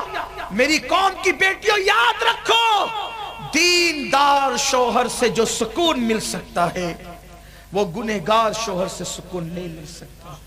دیندار شوہر کہیں بھی ہوگا وہ آئے گا تو نگاہیں بچا کر کے آئے گا، جو دین سے دور ہے پتہ نہیں اس کی راتیں کب کہاں گزرے گی اور اس کی آنکھیں کہاں بہکے گی۔ اس لیے دین کو ترجیح دو، فیشن کی طرف مت جاؤ۔ اس لڑکی نے کہا امیر المومنین فاروق اعظم کے پیچھے 40 دن تک با جماعت نماز پڑھیں، پھر دیکھیں گے ہم اپنی کنیز کے ہاتھوں آپ سے بات کریں گے۔ آپ بھی اگر ضرورت پڑے تو فلاں کنیز ہے اس سے بات کرنا۔ وجہ یہ ہے کہ جو کنیزیں ہوتی تھی ان کے لیے پردے کے احکامات نہیں تھے۔ کنیزیں پردے کے احکامات صرف آزاد عورتوں کے لیے تھے۔ بلکہ خوبصورت سی بات پردے پر آئی تو مجھے اچھی طرح ایک بات یاد آئی کہ عزت دار عورتوں کے لیے اور آزاد عورتوں کے لیے پردہ ہے، ان کی عزت بڑھانے کے لیے، کنیزوں کے لیے نہیں۔ جو لڑکیاں بکتی تھی نا بازار میں، انہیں کنیز بنا کے خریدا بیچا ہے، ان کے لیے پردہ نہیں تھا۔ وجہ صحابہ کرام کی فکر کیا تھی؟ جب حضرت صفیہ حضور علیہ السلام جب گئے تھے نا جنگ کے موقع پہ، تو خیبر میں حضرت صفیہ کنیزوں میں تشریف لائی تھی، تو حضور علیہ السلام نے ان سے نکاح کیا، ولیمہ بھی کیا۔ صحابہ جو اکثر تھے، کچھ کو پتا چلا، اکثر کو پتا نہیں چلا کہ نکاح ہوا یا نہیں ہوا، تو صحابہ آپس میں باتیں کرنے لگے ابھی پتا چل جائے گا، بے چین کیوں ہو؟ ابھی پتا چل جائے گا، بے چین کیوں ہو؟ کہا کیسے پتا چلے گا؟ کہا اگر حضور علیہ السلام صفیہ کو بے پردہ رکھے تو سمجھ لینا کنیز ہے، اور اگر صفیہ کو پردہ کرا دے تو سمجھ لینا کنیز نہیں ہے، یہ ام المومنین بن گئی، آزاد کر دی گئی ہیں۔ یعنی کنیز کو اور آزاد کو پہچاننے کے لیے پردہ معیار تھا۔ یہ صحابہ کی سوچ تھی۔ تو اس لڑکی نے کہا جو بات کہنا ہے میری کنیز سے کہہ دینا، ہم بھی کہہ دیں گے۔ ایک دن 2 دن گزرا، گناہوں کی بات دل میں تھی اس کے، کسی طرح خیال میں رہی ہوگی۔ 40 دن گزرے، 40 دن کے بعد اب اس لڑکی نے چاہا کہ اب آئے گا پیغام، آنا نہیں تھا، نہ آیا۔ آخرکار انہوں نے خود کنیز کو بھیجا اور اس لڑکے سے کہا کیوں 40 دن پہلے تو ملنے کی بات کرتے تھے اور ایک دوسرے کو پانے کی بات کرتے تھے، اب کہاں گیا؟ کیا ہے، کیا خیال ہے؟ لڑکے نے جواب دیا نہیں، 40 دن کی نمازوں کے بعد اب دل میں خدا بس گیا ہے، اب کسی کی ضرورت نہیں ہے، اب گناہ کا تصور دل میں نہیں ہے، یہ نماز ہے۔ آؤ اگر نیک بننا ہے نماز کی طرف آؤ، دنیا میں عزت پانا ہے نماز کی طرف آؤ، قبر میں نور چاہیے نماز کی طرف آؤ، میدان محشر کی عزت چاہیے نماز کی طرف آؤ، حضور کا قرب چاہیے نماز کی طرف آؤ، قوموں کی امامت چاہیے نماز کی طرف آؤ، اللہ کی معرفت چاہیے نماز کی طرف آؤ، خدا کا قرب چاہیے نماز کی طرف آؤ، دعا کی مقبولیت چاہیے نماز کی طرف آؤ، روزی میں وسعت چاہیے نماز کی طرف آؤ، بری تقدیر کو بھلی کرنا ہے نماز کی طرف آؤ، اولاد میں کثرت چاہتے ہو نماز کی طرف آؤ، جانوروں کے درمیان بھی عزت چاہتے ہو نماز کی طرف آؤ۔ یہ ایک سجدہ جسے تو گراں سمجھتا ہے ہزاروں سجدوں سے دیتا ہے آدمی کو نجات، وہ سجدہ جس سے روئے زمین کانپ جاتی تھی اسی کو آج ترستے ہیں۔ منبر و محراب درس قرآن اگر ہم نے نہ بھلایا ہوتا، یہ زمانہ نہ زمانے نے دکھایا ہوتا، وہ معزز تھے زمانے میں مسلمان ہو کر، آج ہم خار ہوئے تاریخ قرآن ہو کر۔ آؤ پیپار کے جوانوں، اپنے گناہوں سے توبہ کر کے عہد کر لو کہ انشاءاللہ آج کے بعد سردی ہو، گرمی ہو، بارش ہو، موت ہو، زندگی ہو، شادی ہو، خوشی ہو، غمی ہو، انشاءاللہ ہم سجدہ کبھی نہیں چھوڑیں گے۔ سجدہ کرنا اپنا کام ہے اور کامیابی عطا کرنا اللہ کے کرم پر ہے۔ اذان کے الفاظ کہتے ہیں حی علی الصلاۃ، آؤ نماز کی طرف۔ نماز کی طرف آنے سے کیا ملے گا؟ تو دوسرے الفاظ فوراً پکار اٹھتے ہیں حی علی الفلاح، نماز کی طرف آپ کا آنا آپ کا کام ہے۔ فلاح اور کامیابی عطا کرنا اللہ کے کرم پر ہے۔ اللہ مجھے، میری اولاد کو، آپ سب کو نماز کی توفیق عطا فرمائے۔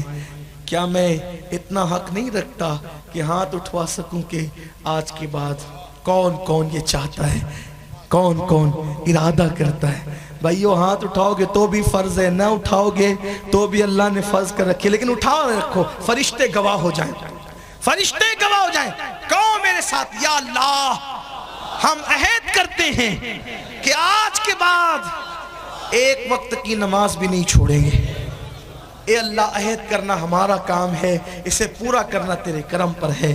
جو غلطی اللہ معاف کرے، استغفر اللہ، وما علینا الا البلاغ۔ السلام علیکم۔